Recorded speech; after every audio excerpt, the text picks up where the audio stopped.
Welcome back to BNFM. Today we're diving into the world of sales, how we train, what we teach, and how we're setting our teams up for success across the country.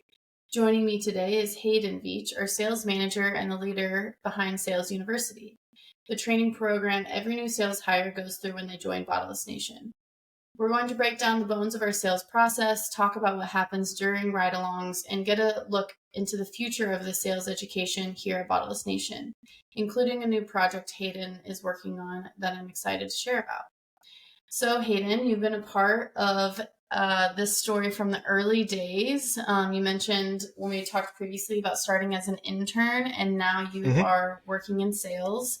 Can you walk us all through kind of your journey and how you got to where you are today?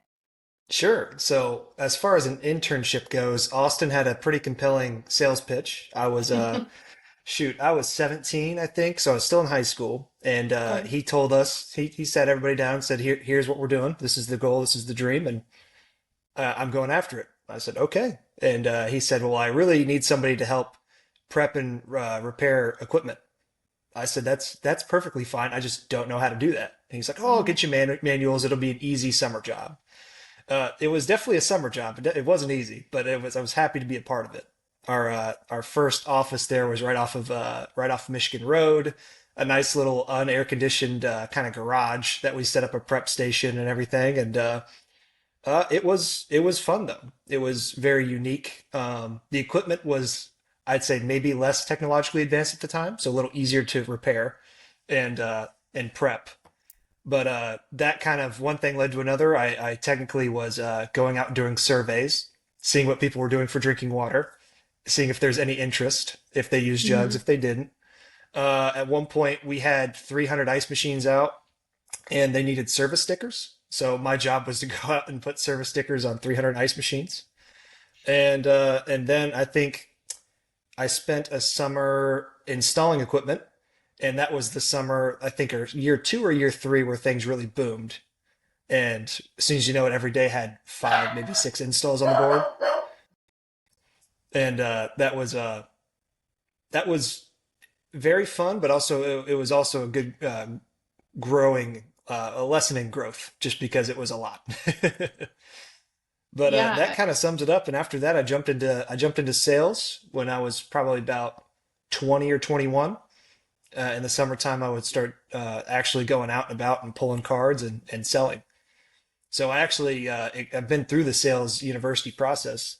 Um, I think three, maybe four times, just because when I came back and after each summer of college, I would have to, hey, go through class again, make sure you're in the know, make sure everything's fresh and ready to go, and then I'd hit the field.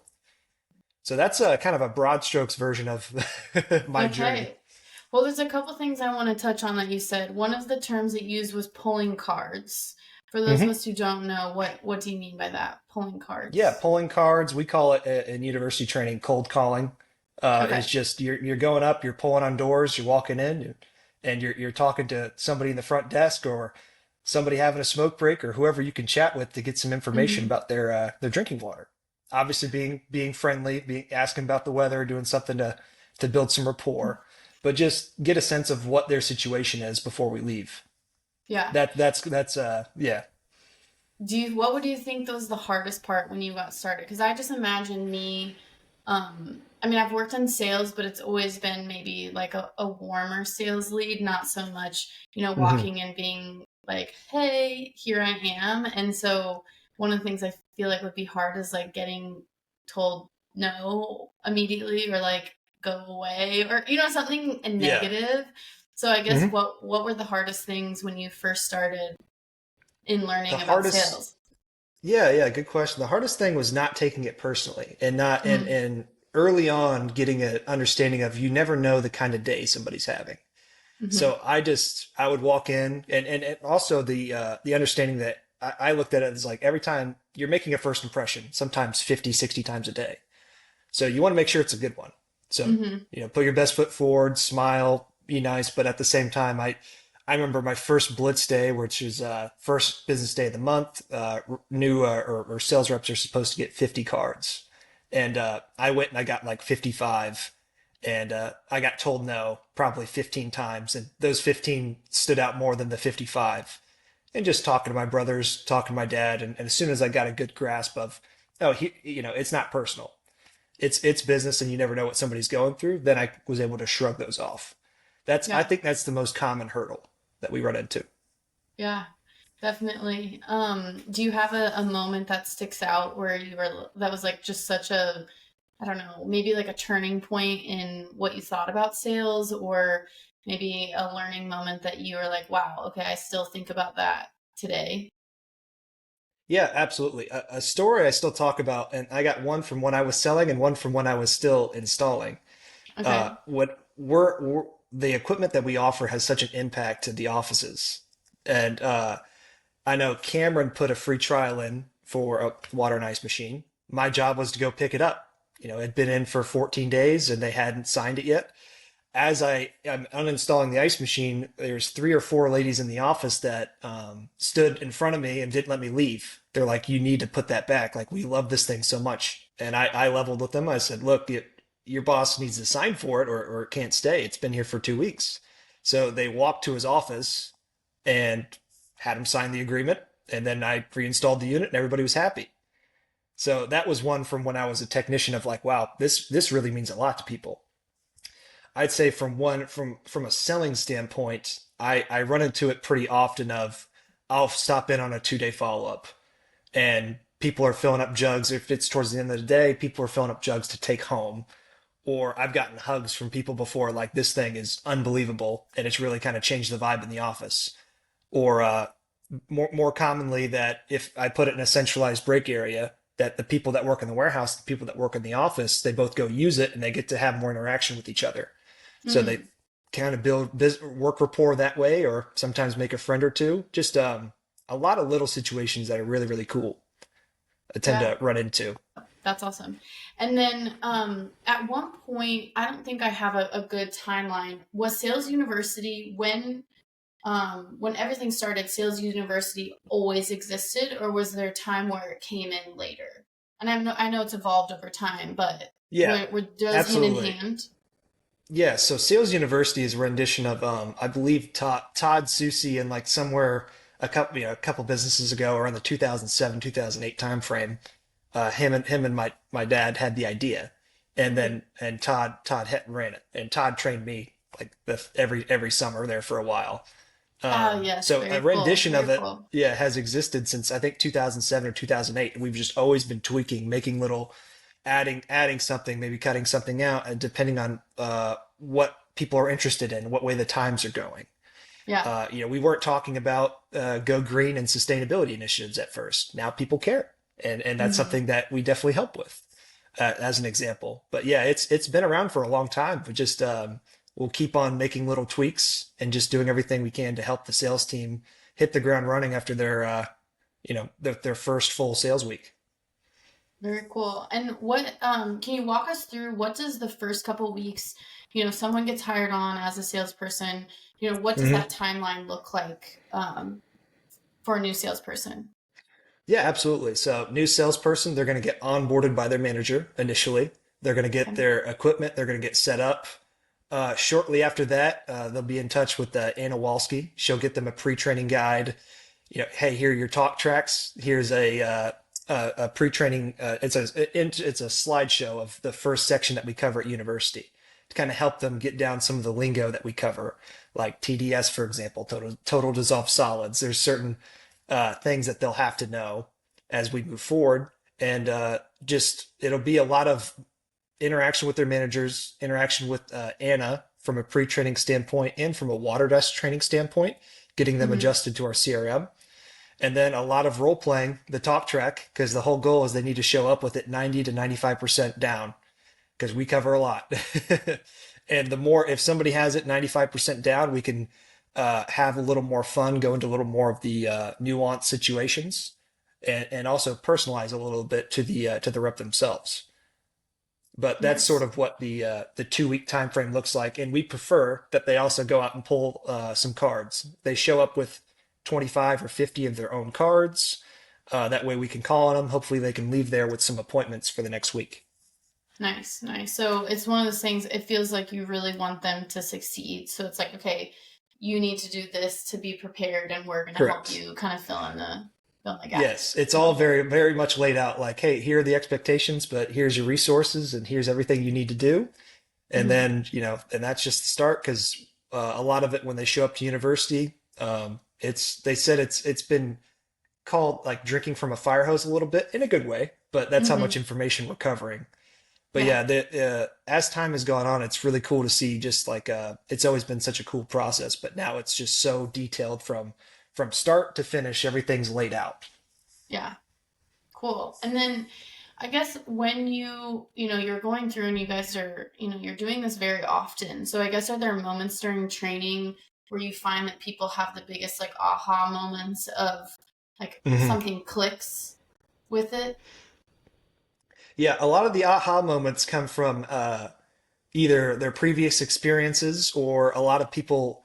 Sometimes people show up and they've ran a couple of appointments depending on when they were hired. Mm-hmm. And oh, I struggle with this, and this is how I should have handled that. Oh my gosh, never thought about that. Oh, I never thought about, water fountains. There's a lot of water fountains. Never thought about overcoming that hurdle. So whether it's something that they kind of got burned by in their first couple of days, or just something that they never thought about, there's a lot of aha moments that come across. Or if they had a previous job, we've had people come from a bunch of different backgrounds, and they come in locked and loaded with how do you handle this? And if Yeah. when you have a pretty quick answer to it, that's proven, they feel that much more comfortable. Yeah.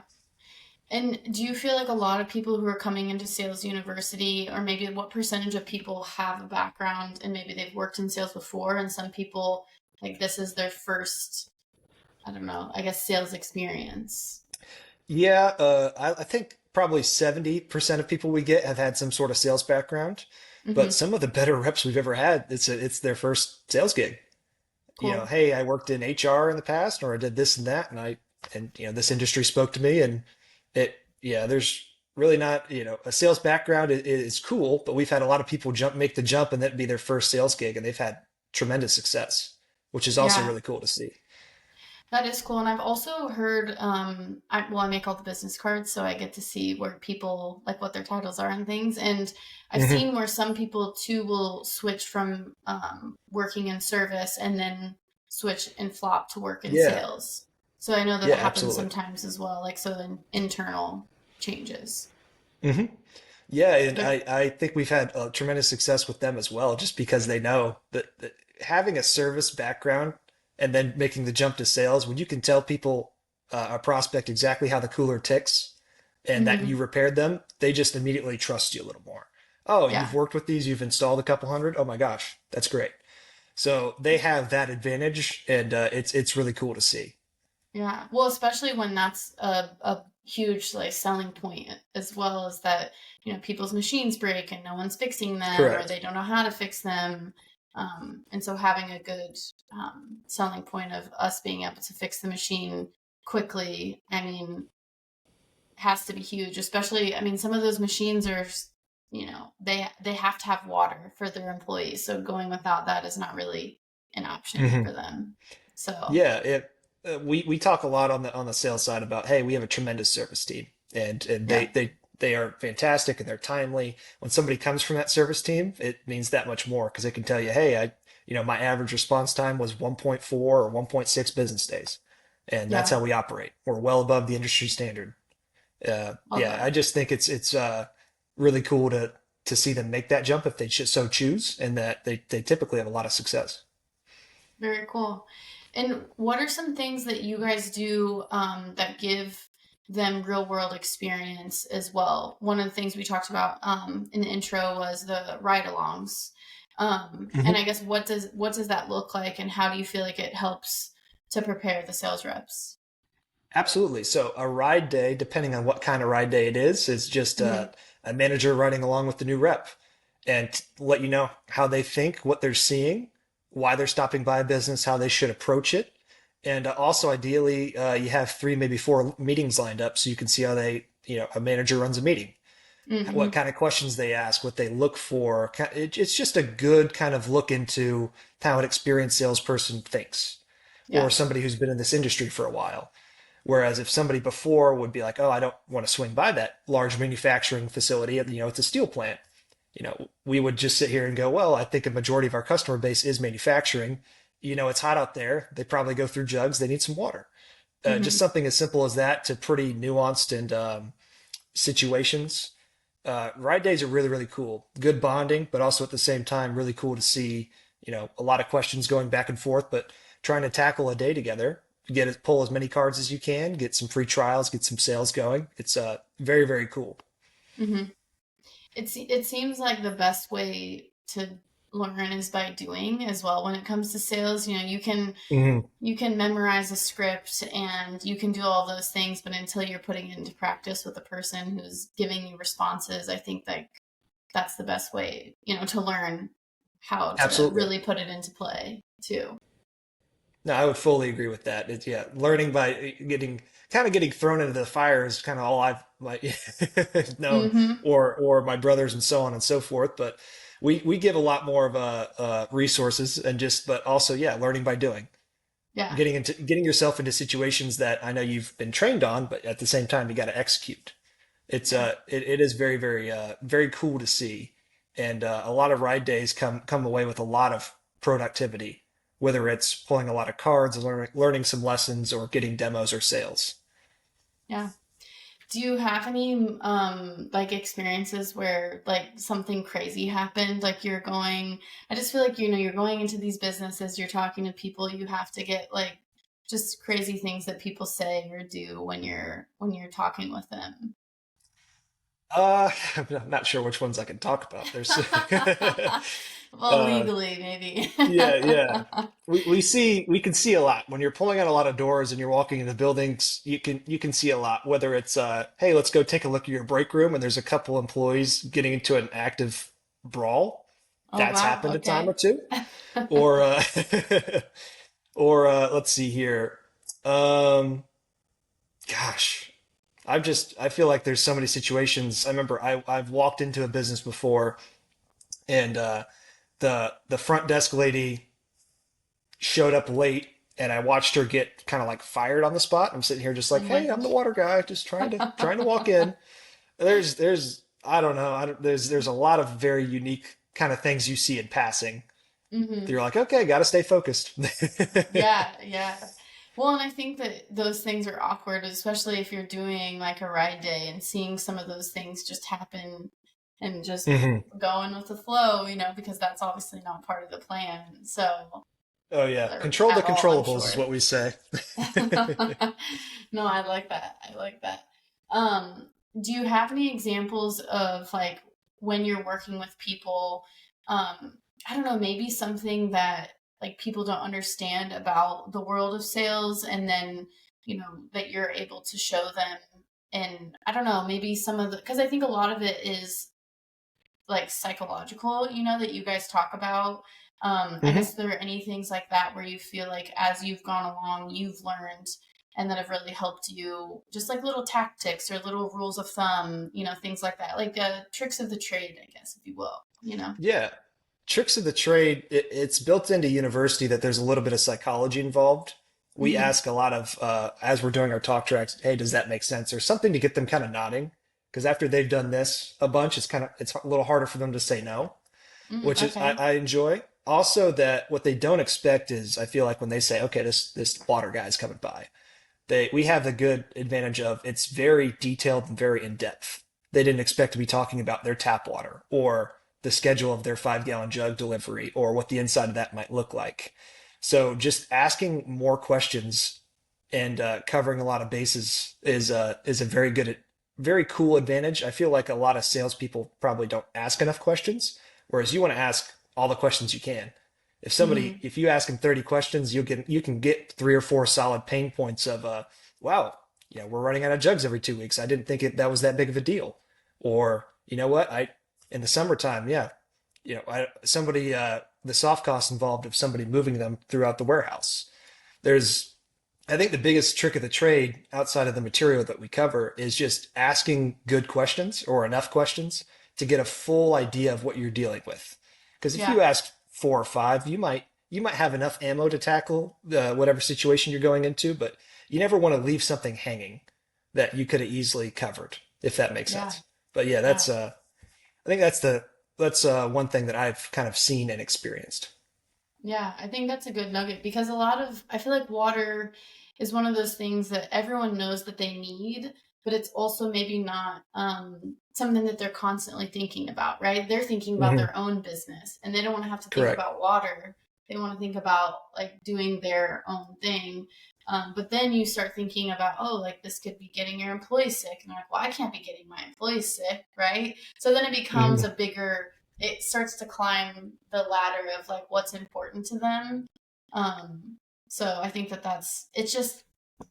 it's such a good sell, you know. I just feel like you're like it really is Yeah. like what you're gonna get your employees sick? How dare, you know? So Yeah, I yeah. On think that I point, yeah, when you start talking about employee sick days too, they've never thought mm-hmm. about that. What are your most common touch points? Oh, that 5 gallon jug with the plastic spigots, and they go, "Oh God, hey, do you Yeah. trust where everybody's hands have been?" No. Mm-hmm. Well, there you go. Yeah. No, that's awesome. That's awesome. Okay, we're gonna transition a little bit into the merger. So this is big news in our world in Bottleless Nation as we Mhm. um, rebrand and merge into one Bottleless Nation. Is any of this impacting Sales University, or I guess probably in the past, because I know some of the things that you guys have been doing has already been conjoined on the back end to one. But Mhm. you want to talk about anything that it's affected for Sales University and just the sales side of things? Sure. So for Sales U, we've done a pretty good job of the last year or year and a half. Mm-hmm. Everything's been pretty much, Office H2O, Artesian, which is now Bottleless Nation, obviously. Mm-hmm. We've kept it very much focused on the team itself. We at times, whether it's with friends or people closely held in the industry, we allowed them to, hey, show up. We'll give you guys some training. No more of that now. It's definitely we're focused on our group. Yeah. But I don't think it's had too much of a change in how we approach things, but we're definitely implementing a little more of, here's what Bottomless Nation's goals are. Here's who we are. Here's what we're doing. Here's where we're heading together, which is really cool to have that conversation because before it was always, here's Office H2O reps. We got 4 of them. We got 5 Artesian reps. And hey, we're not on the same team right now, but we kind of are. Whereas now it's official. So Mm-hmm. we can freely talk about it and kind of be really excited about this next step that we're taking. Very cool. How do you see the program maybe evolving as we become nationwide and coast to coast? Like, Mhm. what opportunities for the sales reps are there as far as education or just like opportunities for them career wise? Yeah, absolutely. So one thing, if things are going like I expect them to, and as we grow, I think the need for sales supervisors will be plentiful. And Hmm. what I mean by that is with the sales managers or the regional sales managers covering so many bases and covering so many reps, that they'll need somebody that can go on these ride-alongs or these ride days and can show somebody new or somebody that's maybe in a bit of a lull. Hey, let's get going. Let's pull a bunch of cards. Let's get a lot of activity going. Let's get this ship, straightened out for you. The Hmm. need for that will be tremendous as we move forward. That's what I Yeah. believe, in that Hmm. anybody who comes in that's new and really exceeds expectations and does a lot of really good self-generated activity, and they're going to have some upward mobility for sure, because that's the way I foresee it. Yeah. Yeah. No, I think it really lends to like huge opportunities, especially as we not just expand to one Bottleless Nation, but then into different markets that we're not in at all. Correct. Yeah. So there's opportunity there too, which I think is pretty neat. Um, the other question I was going to ask you was about sales. Oh my gosh. Oh, I just blinked. Well, it was a good one. I feel like it was a really good one We too. can circle back to Okay, well, we'll circle back to that one. Um, and I guess when it comes to Sales University, do you foresee it staying at, you know, Indianapolis, so everyone will continue to come, or do you think it will be like Eastern people go here? it. Will it evolve like that too?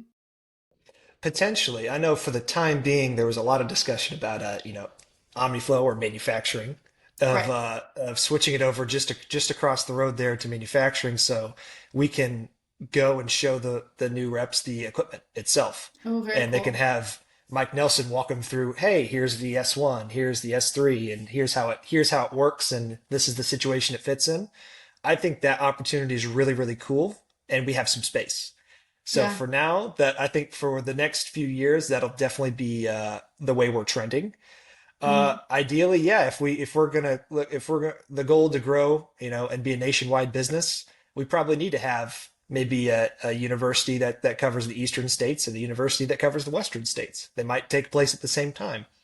It's very exciting to talk about, but that's also, that's something we're always thinking about, the bigger kind of classes that we have.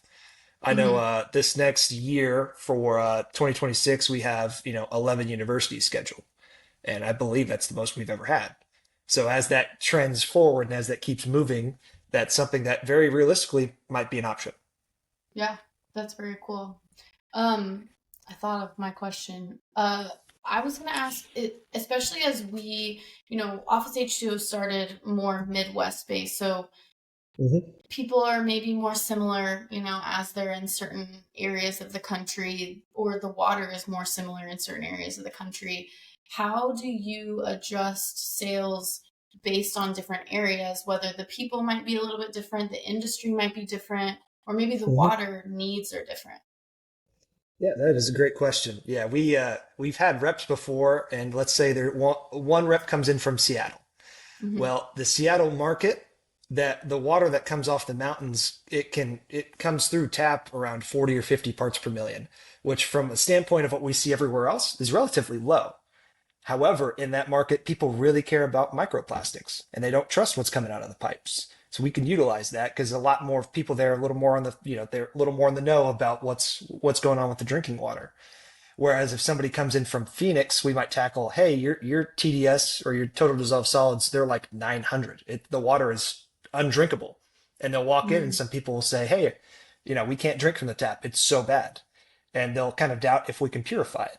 So yeah, it's definitely addressed that different markets will run into different situations. We dig into it at university and how to Hmm. handle those situations of these are the questions you might run into in your market, and in your market you might run into this. And also just give them the heads up of, hey, I know you've probably not thought about it, but now that you're working with us, the tap water where you're at is terrible. So get ready to address that. But Yeah. no, it's we definitely approach it different per market. So, somebody in Indy versus somebody in Seattle, we're having two different conversations of here's how we should approach this, based on TDS. I think it specifically comes into play. I might need to show you this because I don't know if you've ever seen it, but the precipitator test that we do, is this something you've heard of or you've seen at all? I haven't seen that one. No, just the TDS. Just the TDS? Yeah. So what we Hmm. do is we put the tap water in a cup. We have a precipitator that just shocks the water and exposes the dissolved solids that are in it. So Hmm. Indiana's water turns green and all the metals re-solidify and it warms up. It becomes very, very gross. It'll That's react disgusting. faster the more dissolved solids you have in it. So if somebody in Phoenix, I let them know, hey, turn this on, and then 30 seconds later, turn it off. It's going to warm up quick. In Hmm. Seattle, they might need a little more time because it will eventually expose all of them. But when there's less TDS, it's going to react less quickly, if that makes sense. But that's sort Yeah. of that's a little bit about how we tackle it. But it's certainly addressed, and there is a lot of the more I look into it, the different markets have very varying tap water types. Yeah, no, and it's something you don't really think about depending on where you live or where you grew up. I mean, in Indiana, not that we probably should have been doing this, but we were drinking out of Hmm. the tap, out of the hose. We didn't care, it didn't matter. But in where I am in South Texas, people do not drink tap water here. It's like the Hmm. water is known to be not great. We're also near refineries and things like that.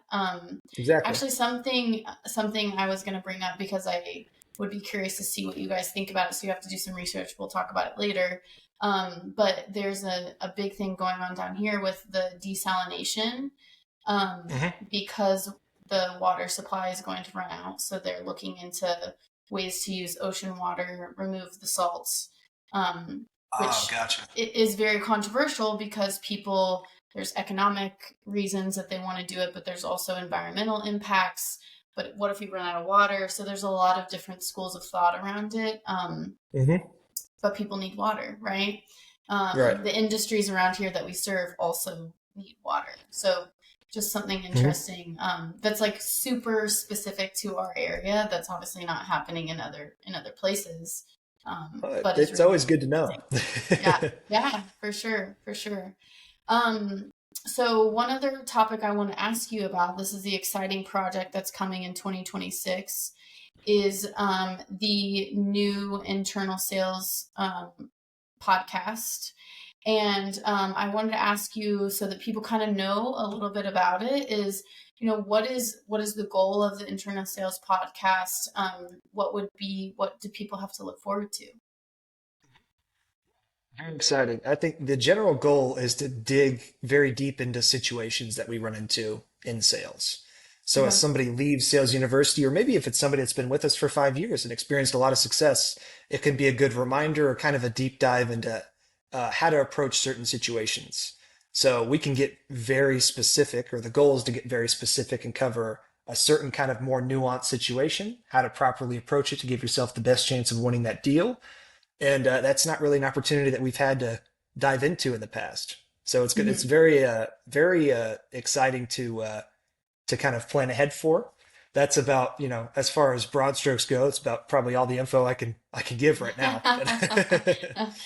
No, but I think it's cool because it allows you to get into the weeds a little bit. And I know Hmm. because university is, we're going to cover this, you don't really have time to get into the weeds there. So this will definitely allow you guys to talk more about specifics or maybe something, that comes up that's of the time, specific to this time period. This is what's really important. Hmm. And I think about it when COVID happened, right? Like that would have been a great time to have some ongoing educational information for salespeople and stuff like that. Yeah, So absolutely. very cool, very cool. Okay, Hayden. So my last question that I've been asking everyone, and I'll make yours specific to sales since that's what Okay. you do, is what would you tell your beginner first day self? You are an intern. It's your first day selling. What would you tell that person? You're brand new. What would you tell them? Oh, my beginner first day self. Mm-hmm. I would probably tell my. Let me think about this for a little bit, just to kind of visualize, because I'm talking to Yeah. 17-year-old me. Yeah, just advice you would give to Oh a yeah. new salesperson. No, absolutely. I would say the biggest piece of advice is that I would say the general level of belief needs to be high, because that's usually something that people need to experience, and then they're like, "Oh, I'm fully on board." If people walk in, I think like what people kind of see from if it's a new rep and I'm walking into a building is I believe we can help them out for sure, and that we're going to be a better product than what's there because I know. uh, my advice would then be just thoroughly not only believe in the process, but believe in the product and what we're doing wholeheartedly right away. That would be because I think even if it's a bit of a fake it till you make it situation, the general level of belief just based on the situations we've helped and the people we've helped and what we've run into, yeah, any way of relaying that would be ideal.